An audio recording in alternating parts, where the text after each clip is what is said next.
Hi, I'm Philippa Garson. This is my book, Undeniable, Memoir of a Covert War. I'm going to chat to you a little bit about it.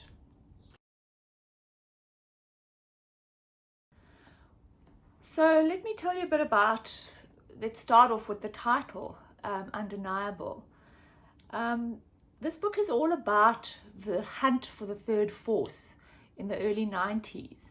I was a reporter at the Weekly Mail, as it was known at the time, and there was terrible violence that had exploded on the Reef townships, supposedly between the ANC and Inkatha. And that was what the violence was about.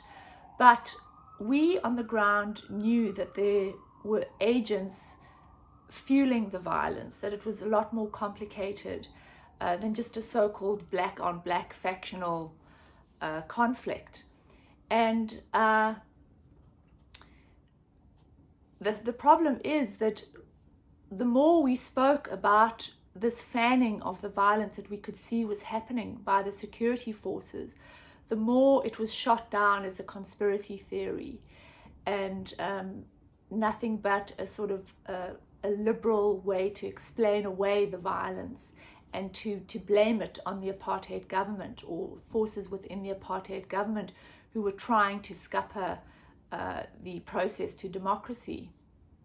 So really my book is about trying to unmask those forces, and I don't want to give it all away, but essentially we know that when special forces operate in a covert way, they do so that whatever they do can be denied.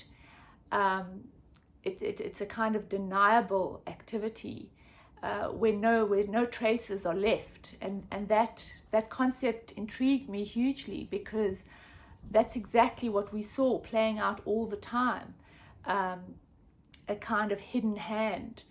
And that's really what I wanted to explore. I wanted to explore our attempt to unmask this hidden force. So my book is, I think, very much, I think one could call it a hybrid of sorts. It's part memoir and it's part a slice of South African history. And I felt very strongly that I wanted to include my personal story, because I felt that it would be more relatable, and in a way I wanted to say some of the things that you can't say when you're just writing a dispassionate slice of history. I wanted to reflect on the issues of trauma, of voyeurism. When you as a journalist witness traumatic events, and the feelings that you have of discomfort as you move from your suburban life to situations where people are dying, there are nothing but mere body counts, just not even named. And I wanted to reflect on the damage of this, not just the societal damage and the travesty, but of the damage for the person who's witnessing these kinds of injustices. So I thought it would be just a more interesting meditation on history to weave in my personal story in this way.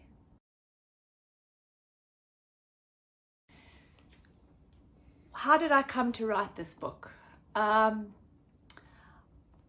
I left South Africa with my family in 2008, and this was a long time after this very traumatic period in South Africa's history had unfolded.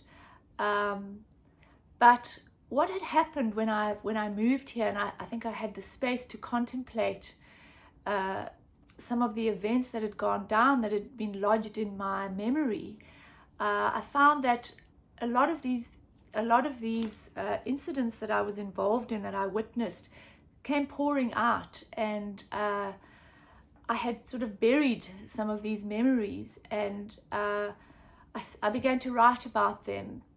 And then I sort of put it down, picked it up and put it down. And then I realized that I wanted to write this story because I felt that this period in history had been glossed over in the narrative of the miracle of democracy. And when I spoke to people here in the US, they were completely ignorant about the fact that thousands of people had lost their lives in this terrible low-level war that was playing out. And so I think being away from South Africa gave me the space to write about it, because I was able to look back in a way that wasn't being frenetically confronted with the day's events, and I was able to have that distance and that time of reflection. I also wrote about it at a time where the investigation into the Russian attempts to help Trump win the election were very underway here, and I kept seeing parallels between the two periods in a way. The journalists here trying to unmask those operatives who had helped sway the election, and our attempts at the Weekly Mail and other activist newspapers at the time trying to unmask the people who were trying to subvert the negotiation process or the movement towards democracy. And I realized so much that whoever is in power controls the narrative, and how hard it is to get the evidence, to have the evidence in one's hands. And I found it fascinating that this was these parallels were very striking to me. So I think some of the other reasons why I wanted to bring in my personal life was I wanted to tell a more nuanced story of South Africa. I wanted to talk about, for example, I do talk about my relationship with a colored man at a time when apartheid was in fact still in force. I wanted to talk about those difficulties. I wanted to sketch a country that was still really in the grip of apartheid and what that was like. I wanted to show my own family too, and show a more nuanced account of really where I came from. I also wanted to reflect on the generational differences that often come to play in conflict in society. For example, within my own family, there was no physical conflict, there was no fight for resources, but there were very different opinions that went down the generations, from my politically conservative grandparents to my father, historian, to me, more idealistic. And those same conflicts played out in a lot of the conflict, the broader political conflict between the more rural, conservative Inkatha elders and the young lions, the idealistic comrades. So I wanted to reflect on the personal and the political, and how these are so often mirrored in each other.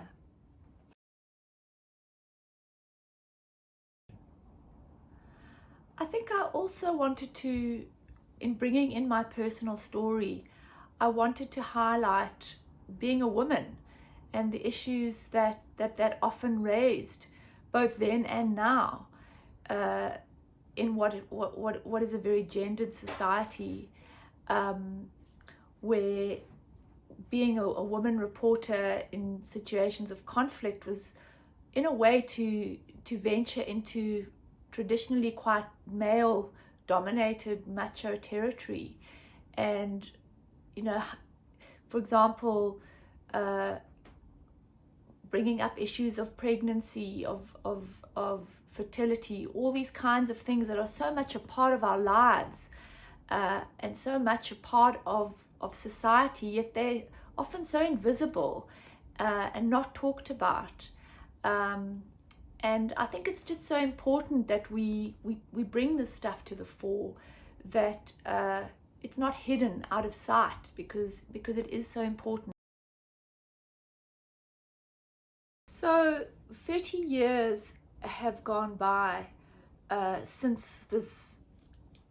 A few months before Mandela was released, the organizations were unbanned and the violence broke out on the reef in June. And I think that many young people, excluding those whose lives were touched by this, but many people are quite unaware, both in the country and outside the country, of the brutality that went down. And not only would I like them to know what happened, and to pay tribute to those who died so needlessly, so that they would one day have freedom, ultimately, but that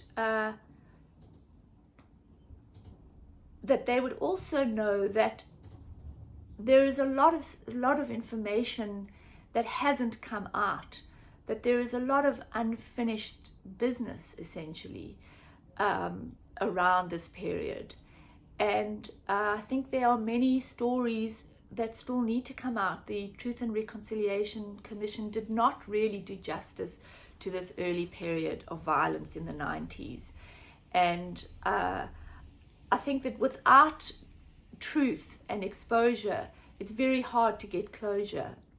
And I think that it's really important that more of these stories, that more testimony does come out, and that many of those who were responsible for fanning the violence are brought to book, if it's at all possible. It's very late now, but truth and justice are very important parts of a democratic and healthy society. I think I wanted to show how difficult it is to find the bad guys, and I wanted to unpack the whole notion of bad guy. And at the Weekly Mail, we were lucky enough to be given, we were encouraged, we were actually expected to really dig deep and to really investigate the backstory. And what I wanted to show was how complex it always is, and that the further you dig, the more chaotic it all becomes. That there's never a simple narrative of a good guy and a bad guy. And yes, there were bad guys. There were special forces who had come back from the failed border wars and were carrying on with their own agendas. And there was definitely a fanning of the flames. But by the same token, I don't believe that the ANC were beyond reproach. And there was an enormous amount, there were turf wars, there was power struggles, there was a lot of killing that happened under the guise of the main political conflict between the ANC and the IFP, and it often wasn't only about that. Just as there were riot cops who were also dealing with their own personal problems and their own anxieties. It wasn't simple. Everyone was a nuanced character, and I wanted to show that. So one might ask, there is a lot of violence in this book, and one might ask, well, is that necessary? Why does violence feature so strongly in this book? And I felt right from the beginning that I did not want to shy away from the violence, because this is essentially what this book is about. It's about an incredibly violent period in the history of our country that has not been I don't think, sufficiently recorded and contemplated and investigated. And so I felt very strongly the need to shine a light on it, and to look at it in a cold, well, I don't know if cold is the right word, but in an unvarnished way, because I think so much of the reporting at that time, initially there was horror and shock, and people tried to get to the bottom of it, and then there was just this fatigue, and it was just 27 died here, 35 there. It was just a numbers game. There was no backstory, there were no names. It was as if these people were just invisible, nothing but statistics. And if I, as a journalist who merely whipped in and out, feel the effects of the trauma of what I witnessed, how do the people whose families, whose relatives were gunned down in plain sight, how have they recovered?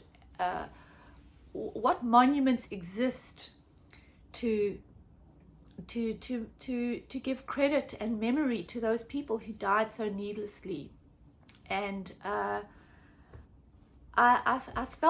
feel that there is this trauma that runs in the country, that runs under the soil, and that we have not enough as a country paid homage.